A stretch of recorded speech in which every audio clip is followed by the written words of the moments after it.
துன்மார்க்கனுடைய ஆசை அழியும். நீங்க துன்மார்க்கரா? நீங்களும் நானும் துன்மார்க்கரா? நாங்க நீதிமான்களா இருக்கும். நீதிமொழிகள் நீங்க பிறகு வாசித்து பாருங்க. நீதிமொழிகள் 10-11 வாசித்து பாருங்க. அந்த 11ஆம் அதிகாரத்துல சொல்லப்படுகிறது, நீதிமான்களுடைய ஆசை நன்மையே. எல்லாம் சொல்லுங்க, நீதிமான்களுடைய ஆசை நன்மையே. நம்முடைய ஆசை என்னது? நன்மையா. நமக்கு ஆண்டவர் ஆசையெல்லாம் நமக்கு தான் தர்றார். பைபிள் சொல்லுது, ஆண்டவர் நமக்கு விருப்பங்களையும் செய்கைகளையும் உண்டு பண்ணுகிறவரா இருக்கிறார். நமக்கு ஒரு ஆசையை தருகிறவர் யாரு? ஆண்டவர் தான் ஆசையை தர்றார். இந்த அதிகாரத்தை வாசிக்கும் போது பாருங்க, 2வது 3வது வசனத்தை வாசிங்க. அவன் சந்ததி பூமியில் பலத்திருக்கும்.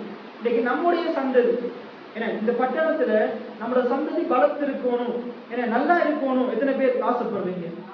எத்தனை பேர் ஆசைப்படுறீங்க? அடுத்த வசனம் சொல்லுது, ஆஸ்தியும் ஐஸ்வர்யமும் அவன் வீட்டில் இருக்கும். எத்தனை பேர் அதை ஆசைப்படுறீங்க? என்ன, ஆஸ்தியும் ஐஸ்வர்யமும் எங்க இருக்கணும்? அவன் வீட்டில் இருக்கணும். அப்ப இது என்னதான்? இந்த இப்படிப்பட்ட ஆசையை யார் தர்றா?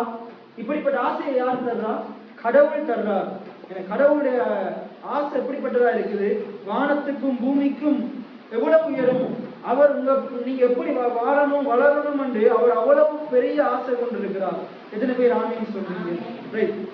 அப்ப இங்க சொல்லப்படுது பாருங்க, கர்த்தருக்கு பயந்து அவருடைய கட்டளைகளில் மிகவும் பிரியமா இருக்கிற மனுஷன் பாக்கியவான். எத்தனை பேர் ஆண்டுடைய வார்த்தையை நீங்க நேசிக்கிறீங்க? கர்த்தருடைய வேதத்தின் மேல் பிரியமா இருந்து, வேதத்தின் மேல் பிரியமா இருந்து, ஆண்டுடைய வார்த்தையில நமக்கு என்ன இருக்கணுமா? பிரியம் இருக்கணும். ஆண்டுடைய வார்த்தை எப்படிப்பட்டதா இருக்குது? அது தீபமா இருக்குது, நம்முடைய பாதைக்கு அது வெளிச்சமா இருக்குது.